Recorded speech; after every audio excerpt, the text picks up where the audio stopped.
Portland's Washington Park is one of the oldest, well-used, and most loved parks in the state of Oregon. It is home to the International Rose Test Garden, where you can see countless versions of the beautiful flower that has captivated gardeners, photographers, and lovers for centuries.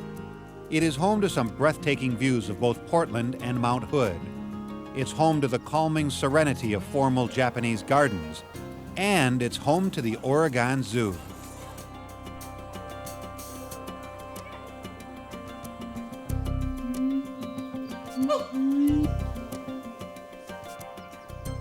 The zoo attracts more than 1 million visitors a year. Many come to ride the Washington Park and Zoo Railway, which climbs through evergreens and steep hills as you wind your way through the zoo and around the park. Well, when the city decided to build a new zoo in the early 50s, of course at that time zoos were a lot more amusement than they are now. The mission of the roles of zoos has changed considerably. But part of the new zoo and along that genre was a train.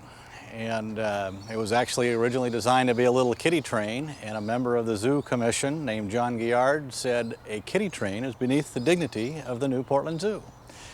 And it turned out with that comment he discovered there were several rail buffs that were part of the Zoo Commission, and as they say, the rest is history. It kind of got out of control, and this is what we have.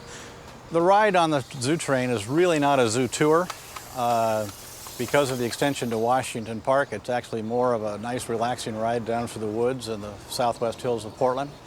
The whole route is 4 miles and takes about 35 minutes to do. The railway was built to scale, 5/6 the size of the old narrow gauge railways. The trains are picture perfect. There's the diesel-powered Zooliner, a train that looks both retro and futuristic.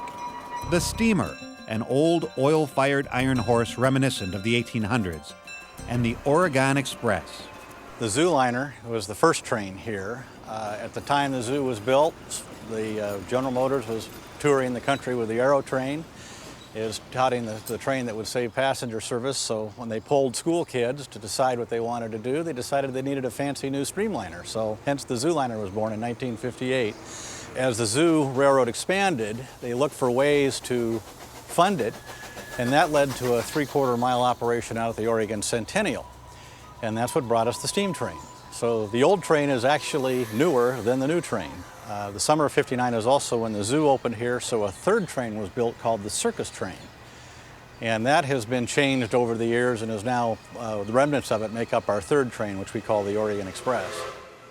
Until the 1970s, most mail in the United States was carried on trains. While in transit, mail was canceled using rubber stamps with the mark of that railroad. The Washington Park and Zoo Railway is the last operating United States railroad to continuously offer mail service with its own authorized railway postal cancellation.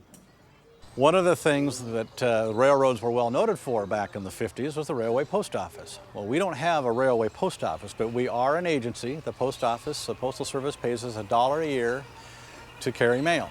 We have mailboxes located on the zoo grounds and in the door of the locomotive of the Zooliner behind me.